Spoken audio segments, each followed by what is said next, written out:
Dear students, इस video के अंदर हम लोग ग्राउंड टू हाइट प्रोजेक्टाइल के कंसेप्ट को समझने जा रहे हैं। तो इस कंसेप्ट को मैं एक प्रॉब्लम की फॉर्म में आपको दूंगा। पहले आप लोग ट्राई कीजिए, फिर हम लोग इस कंसेप्ट को डिटेल में समझेंगे। तो ग्राउंड टू हाइट प्रोजेक्टाइल, ये हम कंसेप्ट इसमें समझेंगे। तो देखिए, प्रॉब्लम स्टेटमेंट हमारे पास में क्या है। मान लीजिए ग्राउंड से हमने एक पार्टिकल को यू वेलोसिटी से प्रोजेक्ट किया at an angle of theta from the horizontal.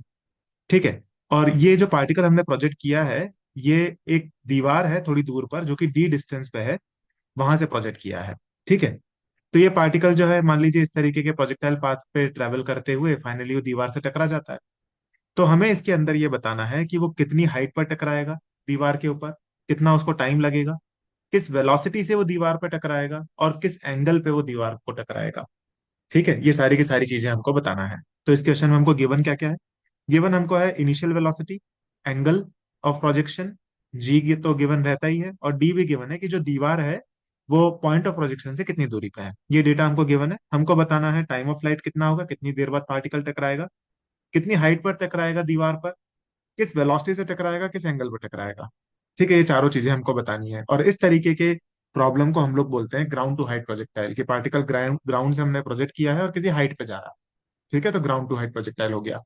फिर इस क्वेश्चन में ये सब वैल्यूज आप कैलकुलेट कर लेंगे, टी एच वी अल्फा, ये सब आप कैलकुलेट कर लेंगे। लेकिन थोड़ा सा इसमें क्वेश्चन सॉल्व होने के बाद में इसके ऊपर हम थोड़ा पोस्ट एनालिसिस भी करना चाहते हैं कि क्या हमको कुछ और इंसाइट्स मिल सकती हैं इस क्वेश्चन से। तो क्वेश्चन सॉल्व करने के बाद में इन जनरल आपको हर क्वेश्चन के अंदर थोड़ा सा रुक के सोचना चाहिए कि इस क्वेश्चन में कोर कंसेप्ट क्या था, या फिर इसमें और क्या इंसाइट्स हम निकाल सकते हैं। उसको मैं कहता हूँ पोस्ट एनालिसिस। तो जब आप ये क्वेश्चन सॉल्व कर लें, तो उसके बाद में आप ये भी सोचें कि क्या हम इस क्वेश्चन से कुछ एक्स्ट्रा इंसाइट्स निकाल सकते हैं, और अगर है, अगर कुछ एक्स्ट्रा इंसाइट्स हैं इन क्वेश्चन में, तो वो क्या है। ठीक है। तो ये पोस्ट एनालिसिस कहलाता है। ये भी आपको इस क्वेश्चन में करना है, मैं भी करके दिखाऊंगा आपको कैसे किया जाता है। ठीक है। तो इसका लास्ट पार्ट है क्वेश्चन का, do post analysis to find out some greater and deeper insights. ठीक है। तो अब आप लोग वीडियो को एक बार पॉज करके एक बार खुद से ट्राई कर लें क्वेश्चन को, और फिर उसके बाद में मेरे सॉल्यूशन से लर्न करें। ठीक है स्टूडेंट, तो देखिए हम इसका सॉल्यूशन देखते हैं। देखिए, जो मैं हाईलाइट करूँ आप उसी को देखना, नहीं तो कंफ्यूजन क्रिएट होगा। ठीक है।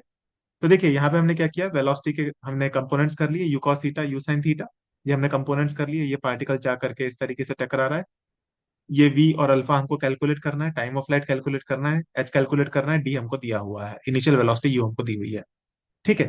तो हमको पता है कि हॉरिजॉन्टल में तो वेलोसिटी चेंज होती नहीं है, यू कॉस थीटा कांस्टेंट बनी रहेगी। यानी कि हमको केवल ये निकालना है कि particle D distance you cos theta velocity से कितने टाइम में ट्रेवल करेगा। तो हॉरिजॉन्टल में तो हमारे पास में सिंपल ये इक्वेशन बन जाएगी, D is equal to U cos theta into T. और इसमें हमको डी पता है, यू पता है, थीटा पता है, तो हम सिंपली टाइम ऑफ फ्लाइट की वैल्यू निकाल सकते हैं। तो टाइम ऑफ फ्लाइट तो हमको इक्वेशन नंबर 1 से ही आ गया। ठीक है। फिर इसके बाद में हमको एच निकालना है कि कितनी हाइट पर पार्टिकल टकराएगा दीवार के ऊपर। तो हम क्या करते हैं, S is equal to U T plus half A T square लगा देते हैं वर्टिकल डायरेक्शन में। तो हमारे पास में आ जाएगा H is equal to U sine theta multiplied by T minus of half G T square. Minus क्यों आया, क्योंकि डाउनवर्ड डायरेक्शन को हमने नेगेटिव माना हुआ है, अपवर्ड डायरेक्शन को पॉजिटिव माना हुआ है।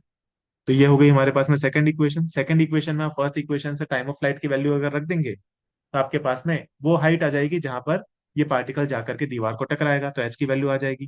तो दो चीजें तो हमने निकाल ही ली, टी और एच। ठीक है। अब हमको निकालना है वी और अल्फा। तो हमको पता है कि पार्टिकल की जो हॉरिजॉन्टल वेलोसिटी होती है, वो तो चेंज होती नहीं है प्रोजेक्टाइल मोशन में इस तरह के, है ना। तो हम ये बोल सकते हैं कि V cos alpha, V cos alpha क्या चीज है, वी का हॉरिजॉन्टल कंपोनेंट। इसको यहाँ पे लिख भी लेते हैं यहाँ पर। यह है वी कॉस अल्फा, और ये वर्टिकल कंपोनेंट हो जाएगा वी साइन अल्फा। ठीक है। तो हम ये बोल सकते हैं कि जो वी कॉस अल्फा जो होगा वो तो यू कॉस थीटा के सिंपली बराबर हो जाएगा, क्योंकि हॉरिजॉन्टल में वेलोसिटी चेंज नहीं होगी। और जो वर्टिकल की वेलोसिटी होगी वी साइन अल्फा, वो कितनी हो जाएगी, U sine theta minus D T. ये कहाँ से आया, V is equal to U plus A T लगा के आ गया। इक्वेशन नंबर 4 में आप time of flight equation number 1 से रख देंगे, तो आपको वर्टिकल कंपोनेंट मिल जाएगा। तो इक्वेशन ऑफ 3 और 4 अगर आपके पास में आ गई है, तो अगर आप इन दोनों इक्वेशन को डिवाइड कर देंगे, 4/3 कर देंगे, तो वी एलिमिनेट हो जाएगा, और आपके पास में tan अल्फा यानी कि किस एंगल पे जाके पार्टिकल टकराएगा, ये आपको निकल आएगा। और अगर आप इक्वेशन 3 और 4 को स्क्वायर करके ऐड करके अंडर रूट कर देंगे, तो साइन स्क्वायर अल्फा और कॉस स्क्वायर अल्फा 1 हो जाएगा, और आपके पास में वी की वैल्यू आ जाएगी। यानी कि क्वेश्चन में जो भी कुछ हमको निकालना था वो सब हमने यहाँ पे निकाल लिया, और ये क्वेश्चन सॉल्व हो गया। तो इस तरह से आप ग्राउंड टू हाइट प्रोजेक्टाइल के क्वेश्चन को सॉल्व कर सकते हैं। मैं होप कर रहा हूँ कि आपको ये सारे के सारे कंसेप्ट क्लियर हो गए होंगे। तब देखिए लास्ट पार्ट था क्वेश्चन का कि हमको पोस्ट एनालिसिस भी करना है इसके ऊपर फर्दर। ठीक है। तो देखिए मैं इसमें पोस्ट एनालिसिस कैसे किया जाता है। पोस्ट एनालिसिस का मतलब है कि क्वेश्चन के खत्म होने पर आप उसके ऊपर थोड़ा और सोचते हैं कि हुआ क्या, और उससे हम और क्या सीख सकते हैं। इसको मैं कहता हूँ पोस्ट एनालिसिस, और ये एक बहुत इंपॉर्टेंट प्रोसेस है। अक्सर मैंने ये देखा है कि बच्चे क्या करते हैं, कोई क्वेश्चन लिया, उसके बस इक्वेशंस बनाई, आंसर आ गया, खुश हो गए, नेक्स्ट क्वेश्चन पे भाग गए। ये जो तरीका है ये गलत नहीं है, लेकिन ये अधूरा है, इससे आपकी लर्निंग बहुत अच्छी नहीं होगी। हर क्वेश्चन के कंप्लीट होने पर आप उस पर थोड़ा सा सोचिए कि हुआ क्या इस क्वेश्चन में, इस क्वेश्चन का कोर कंसेप्ट क्या था, इसमें की पॉइंट्स क्या थे। इस पे सोचिए, और जो इसमें पूछा गया है क्वेश्चन में, क्या हम उसके अलावा कुछ और चीजें इसमें निकाल सकते हैं। इन सब चीजों को पोस्ट एनालिसिस कहते हैं। इससे आपकी अंडरस्टैंडिंग डीप होती है, डीपर और होती चली जाती है। ठीक है, तो ये भी करना चाहिए। तो देखिए, इस क्वेश्चन में हम एक्स्ट्रा क्या लर्न कर सकते हैं, मैं आपको बताता हूँ। वो मैंने यहाँ पे लिखा है। देखो, ये जो दीवार है वो डी डिस्टेंस पे दी हुई है, पॉइंट ऑफ प्रोजेक्शन है। आप सोचो कि अगर ये डी की वैल्यू r/2 से कम होती, ये आर क्या चीज है, range, range of the particle. मान लो दीवार नहीं होती, ये वर्टिकल वॉल नहीं होती, तो particle simply ground to ground projectile perform कर रहा होता। और उस ग्राउंड टू ग्राउंड प्रोजेक्टाइल में पार्टिकल की रेंज अगर आ रही होती आर, तो उस वो यहाँ पे हम उसको आर बोल रहे हैं। ठीक है, तो अगर डी की वैल्यू r/2 से कम होती, तो क्या होता, पार्टिकल इस तरह से जाके टकराता और बी जो होता वह अबव द हॉरिजॉन्टल आता। और अगर डी की वैल्यू ग्रेटर देन r/2 होगी, तो क्या होगा, पार्टिकल कुछ इस तरह से जा करके बिलो द हॉरिजॉन्टल टकराएगा पार्टिकल दीवार से, तो अल्फा की वैल्यू जो आएगी वो बिलो द हॉरिजॉन्टल आएगी। तो देखिए एक ही एक्स्ट्रा इंसाइट यहाँ पे हमको दिख रही है कि अगर डी की वैल्यू लेस देन r/2 है, तो पार्टिकल जब दीवार से टकराएगा तो अबव द हॉरिजॉन्टल टकराएगा, और डी की वैल्यू ग्रेटर देन r/2 है तो पार्टिकल बिलो द हॉरिजॉन्टल जाकर के दीवार से टकराएगा। और अगर मान लीजिए डी की वैल्यू r/2 के ही बराबर हो गई, तो क्या होगा, तो फिर अल्फा की वैल्यू जीरो हो जाएगी, क्योंकि exactly highest point of the projectile पर पार्टिकल दीवार से टकरा जाएगा। वाई डायरेक्शन में वेलोसिटी जीरो होगी, तो अल्फा की वैल्यू जीरो हो जाएगी। ठीक है ना, तो देखो एक और ये इनसाइट हमको समझ में आ गई। तो अगर डी लेस देन r/2 है तो अल्फा की वैल्यू होगी पॉजिटिव, यानी कि अबव द हॉरिजॉन्टल को हमने पॉजिटिव लिया है, तो वो पॉजिटिव हो जाएगी, अबव द हॉरिजॉन्टल होगा। अल्फा की वैल्यू नेगेटिव होगी अगर डी ग्रेटर देन r/2 है, यानी कि बिलो द हॉरिजॉन्टल होगा अल्फा, बिलो द हॉरिजॉन्टल। तो देखिए ये है पोस्ट एनालिसिस या फिर एक्स्ट्रा एनालिसिस जो कि हमने इस क्वेश्चन में किया, जिससे हमको थोड़ी और एक्स्ट्रा चीजें समझ में आई, है कि नहीं।